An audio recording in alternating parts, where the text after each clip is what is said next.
In this lecture, you're going to code your first PHP program. So go now to your favorite editor.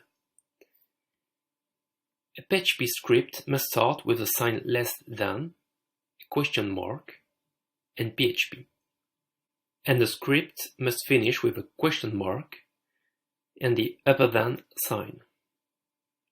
It's between those two limits you're going to code. For your first program, you're going to code the traditional first program, which is echo, double quotes, hello, world.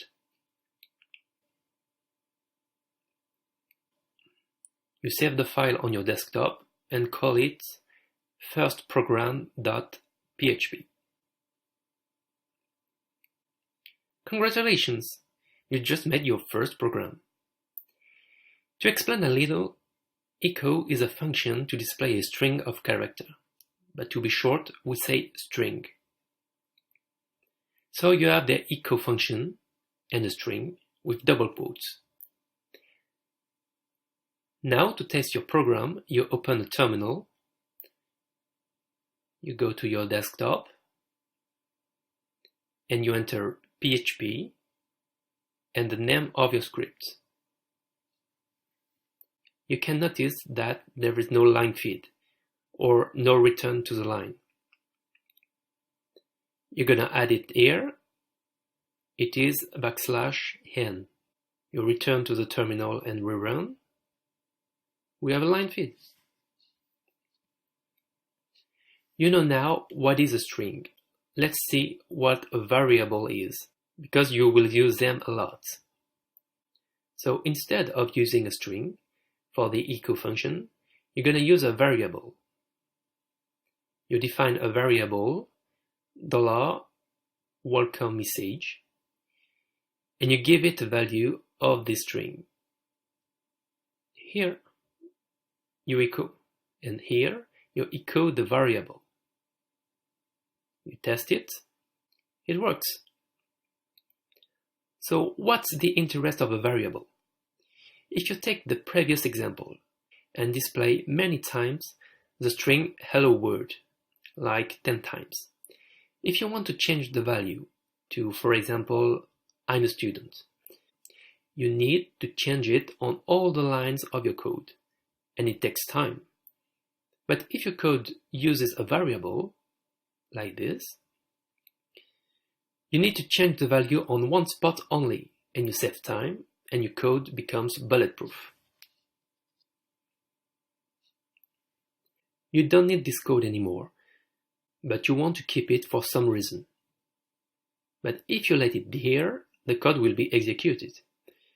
So you can change this code to a command, which is not used as a code by PHP. Commands are useful to explain a bit of code or to deactivate a block of code. You can comment 3 ways.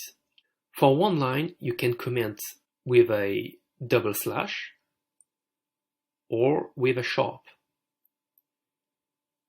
For a block of line, you can use slash plus star and then star plus slash. On Sublime Editor, you can use the shortcut command plus slash to toggle a comment. Let's see now how you can manipulate strings. The most used function is concatenation. Let's say your message has 2 parts. First part, a welcome message, and second, the name of the speaker.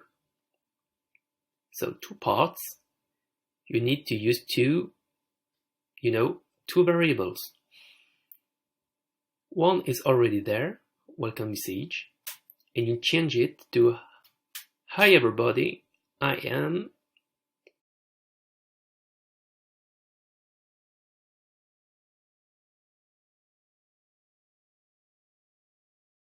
and you create a new variable, first name.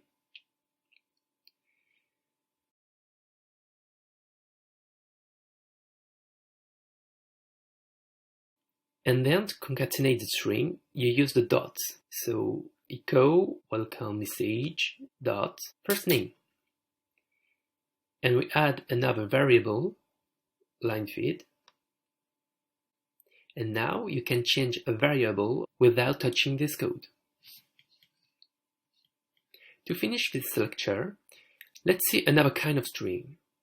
You can create a string with double quotes, but also with single quotes. So what's the difference? Double quotes allows PHP to expand a variable value. If you display this string with double quotes, hello, I am a first name, you can see PHP displays the value of the variable.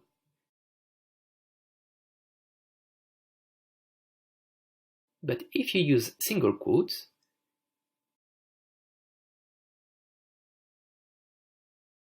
and you can see here you need to escape the single quote with a backslash, you can see that PHP displays the variable and not its value.